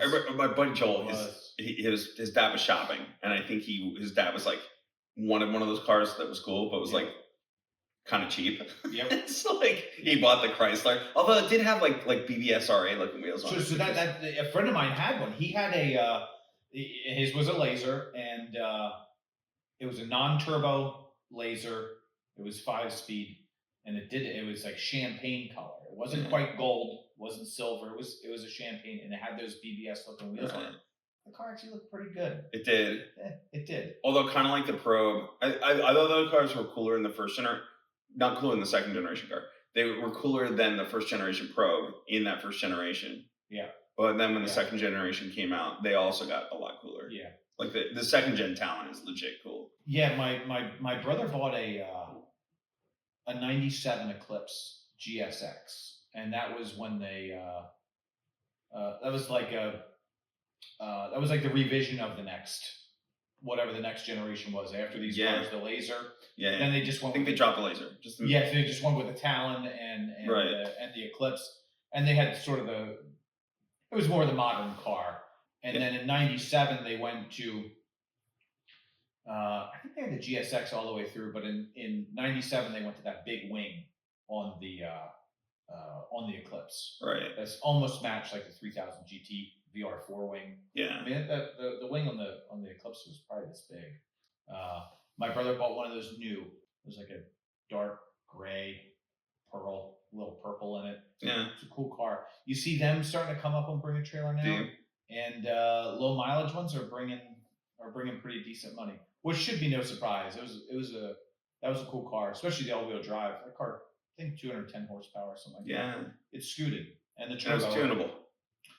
Yeah, I bet we never did anything. Never did anything to that car. I drove it. I put a fair amount of miles in that car. My brother was really generous with me, being, like I said earlier, 6 years older than I am. He always had got over the whole. He always had the stuff. Yeah, he got over the sneaker thing at that point. But he always he'd like let me take the car to prom, and if it was a Friday night or something, he wasn't going to do anything. He would let me have the car, and I think it's the reason I'm pretty generous with having people drive my car. You know, if somebody comes up to me and says about the E36 or say that on Mike. Yeah, people can. Not who knows. But it might be somebody that cries at coffee. I've there are very few people I wouldn't like drive my car. Yeah. To a certain limit or something like that. Right. Just why not? It makes people's day. Whether you sit in it or you whatever. I'm my E36 is worth $22,000. It's not worth.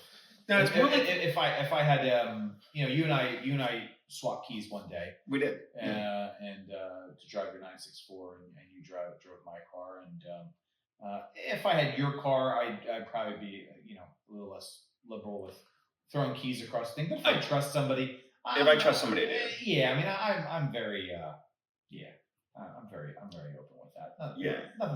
Nothing's gonna happen until it happens. Well, until it happens. But that's the hard part. Like, if it's like I joked about potentially wrecking that thing that day, but like if it's that car's the current SQ8, there are plenty of them around.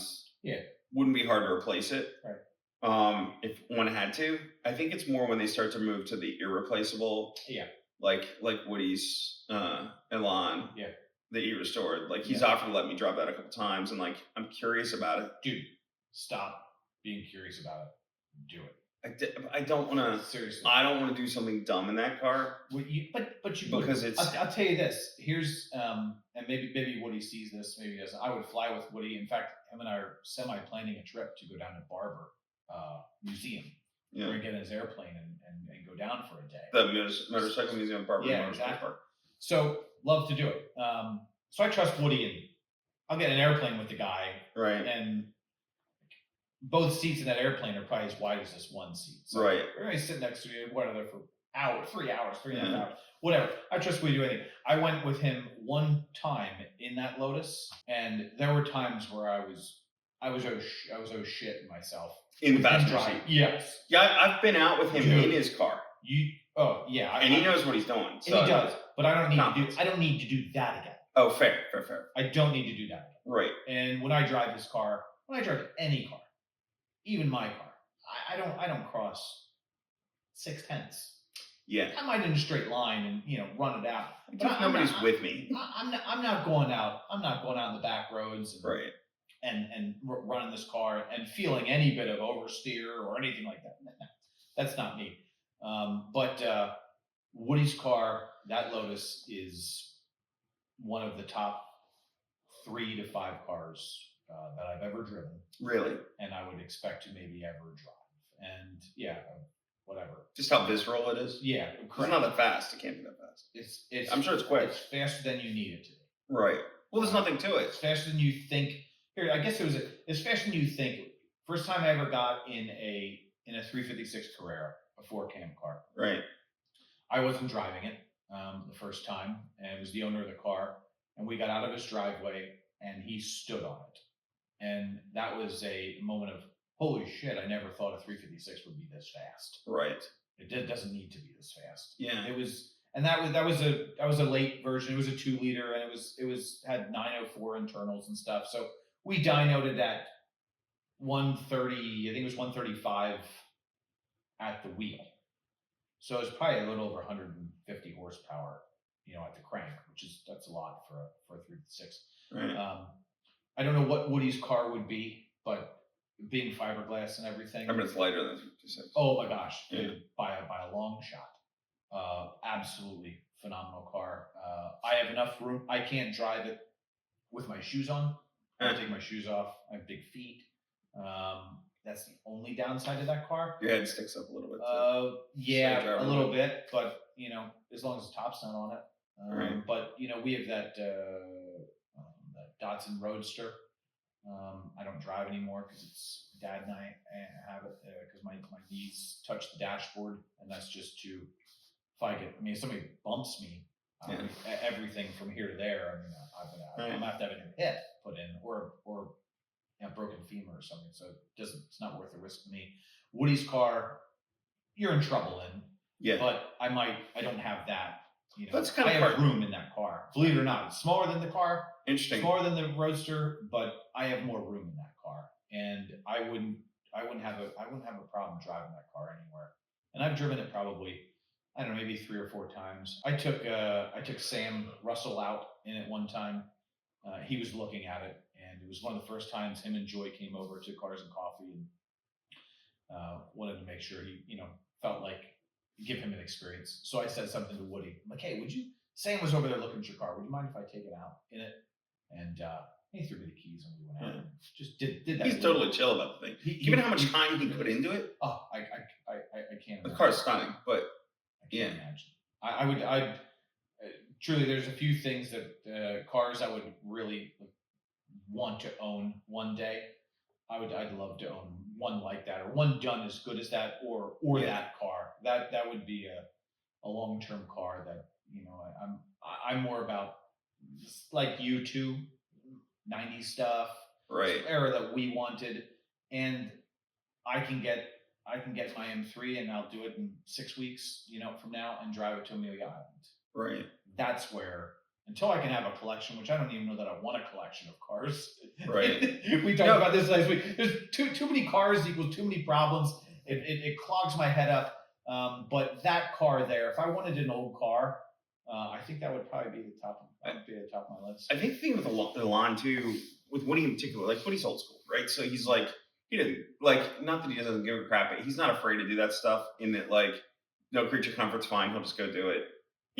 He drives it. He drove that car right. to Pittsburgh, West yes, Virginia. Exactly. Legit. And there's part of me that 90s kid, I want at least 90s level of comfort if I'm going to be driving along. Like when I took the 964 to Amelia, I was happy I put it on the train. Yep. Absolutely. Just 16 hours of shit. It was probably what? It's probably 12, but still. Yeah. 16 to Sebring. Yeah. But 12 on 95. Right. Yeah. Huge around all 95. Those. Yeah. Around all the excursions and you realize how small you are. Yes. When you're out on the highway. Yeah. There's no question. I used to drive my 240Z on the highway. I could make lane changes just by going underneath the tractor trailers. You get alongside a tractor trailer, and their tires are up above my head, practically in a Z, and that makes you feel real vulnerable real quick. But no, Woody drives that car anywhere. And I think if I had a car like that, it sounds like if I had a car like that or a 356 in, you hear like Spike talking on, or Zuckerman talking on Spike, and he's like, I think he's been in several 356 accidents at this point. Yeah. But like, it just seems so James Deanish that like, if I had lived on Martha's Vineyard or like a place like that where the speed never goes above a certain point, and like you don't have to deal with that many cars, I would do it. Yeah. But like, or here around town, like having the cars and coffee here in town is cool. But to make the run down to like Katie's in DC, I don't really want to deal with. Yeah, I would like Tony, talks about maybe trying to get a 356 or something like that. Yeah. And he lives over on the West Shore, Harrisburg. He's got to come over the Turnpike. Fine road.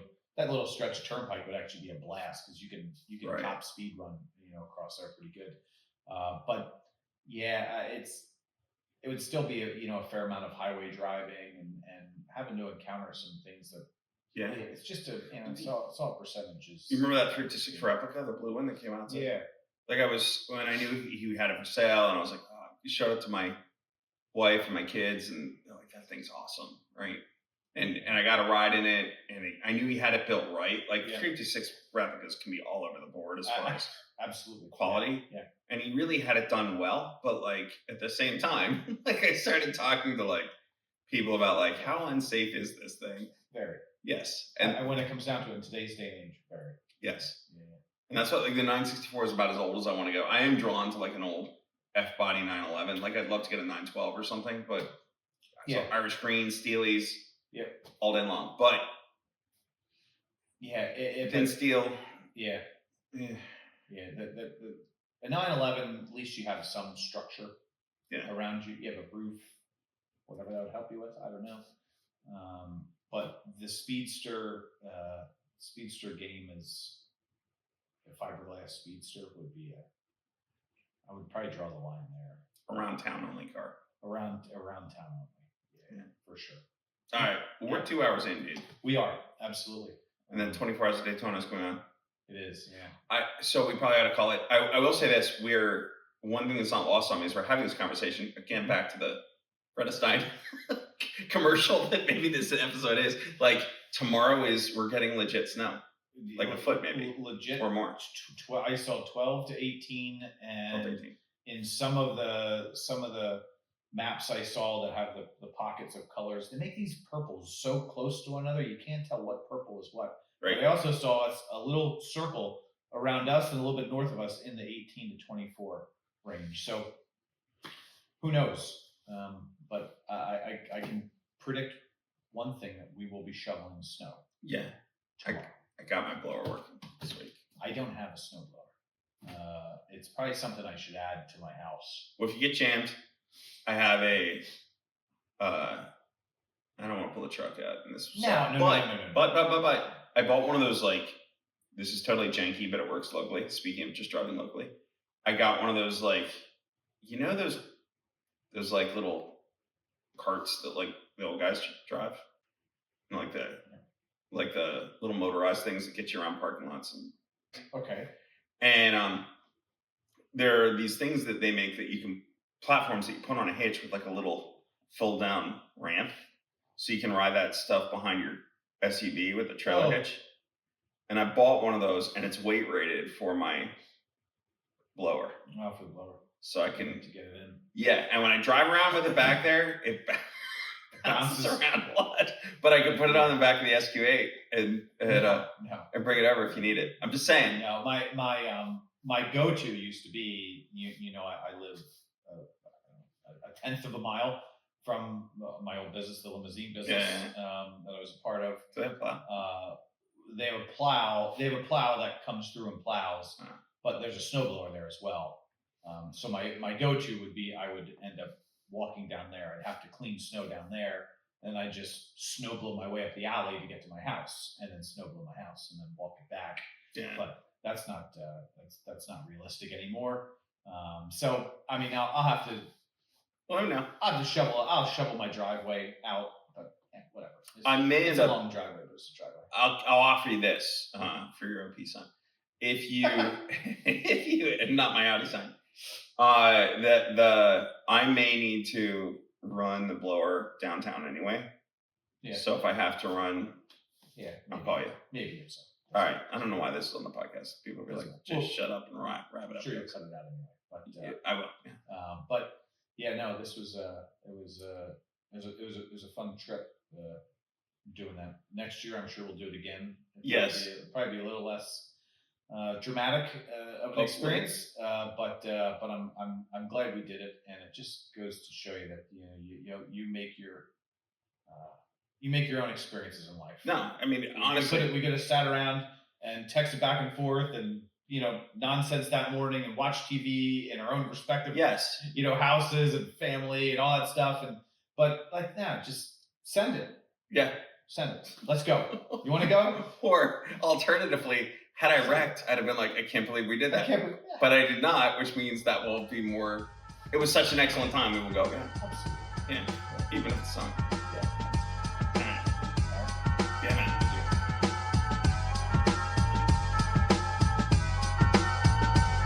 The Four Rings, If You Know You Know podcast is part of the Weekly Driver podcast series. For more news and features about Audi, visit the Four Rings If You Know You Know website at oooiykyk.com.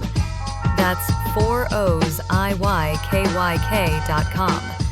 There you can also subscribe to the Four Rings If You Know You Know Substack newsletter that will keep the latest Audi news and features coming straight to your inbox. Four Rings If You Know You Know is an independent production and not affiliated with the Audi brand. If you know, you know.